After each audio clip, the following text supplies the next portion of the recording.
Hello guys, मैले चाहिँ तपाईँहरूको सामने आज रोटी बेल्ने ट्युटोरियल लिएर आएको छु। राम्रोसँग हेर्नु होला, जसलाई रोटी बेल्न आउँदैन मेरो ट्युटोरियल हेरेर सिक्नु होला। मैले पनि भर्खर सिकेर मास्टर गरेको, त्यही भएर तपाईँहरूलाई सिकाउँदैछु। म आफै आउँदो रहेछ, मलाई यस्तो ट्यालेन्ट रहेछ। यहाँ हेर्नुहोस्, पहिला हातमा लिनुहोस्, गोलो भइहाल्यो, यस्तो अलिकति थिच्नुहोस्, जस्ट अ लिटल बिट यस्तो गर्ने होस्। अनि त्यसपछि बिस्तार, एकैचोटिमा धेरै धेरै लामो लामो जानु पर्दैन, बिस्तार गर्नुहोस्, बिस्तार, केही छैन, हतार गर्नै पर्दैन। ल हेर्नु, अहिले यस्तो भयो। अब फेरि यसलाई अझै बिस्तार बिस्तार हो साथीहरू, बिस्तारै बिस्तारै घुमाएर क्या साथीहरू, हतार गर्नु पर्दैन।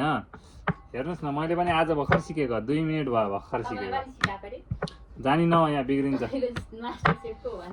तिम्रो मास्टर सेफ यहाँ म आफैले हो, तिम्रो दिदीलाई आउँदैन र त्यही भएर यहाँ भिडियो बनाउँला। ल हेर्नुहोस्, अहिले हामी यो स्टेजमा आइसकेका छौँ। फेरि यसलाई यस्तो गरौँ, बिस्तार हजुर, बिस्तार, केही गर्नु पर्दैन। यस्तो सजिलो काम रहेछ, यस्तो सजिलो काम, बिस्तार क्या हजुर, आत्तिनु पर्दैन, बिस्तारै बिस्तार। ल कविता दिदी पनि यस्तरी बिस्तारै बिस्तार गर्नुहोस्, त्यहाँ आए पनि नआएको जस्तो गर्ने होइन, पकाउनु पर्छ भनेर। ल बिस्तारै बिस्तारै गर्ने, साइड साइडबाट बिस्तारै घुमाएर बिस्तारै बिस्तारै। अहिले हामी यो स्टेजमा पुगेका छौँ, हेर्नुहोस्, देखाइदिन्छु म हजुरलाई। अब फेरि गर्दै जाऊँ, अब यसलाई पातलो बनाउँदै जाऊँ बिस्तारै बिस्तारै।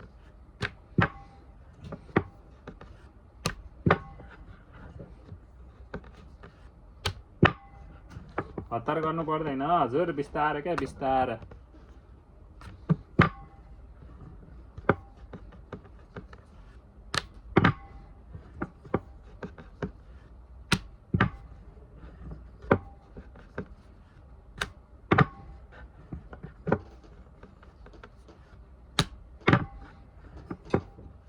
ल अब हामी अन्तिम घडीमा आइसकेका छौँ।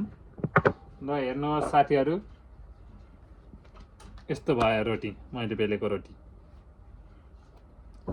यो रोटीलाई कति रेटिङ गर्नुहुन्छ कमेन्टमा रेटिङ गर्नु होला। 10 लाई कति 9.9 त रेटिङ गर्नुपर्ने हो साथीहरूले। हेरौँ के हुन्छ। ल बाई बाई, अर्को भिडियोमा फेरि अर्कै चिज म तपाईँहरूलाई पकाउन सिकाउने छु। बाई बाई, त्यति चेन्जेलसम्मको लागि यो सिक्दै गर्नुहोस्।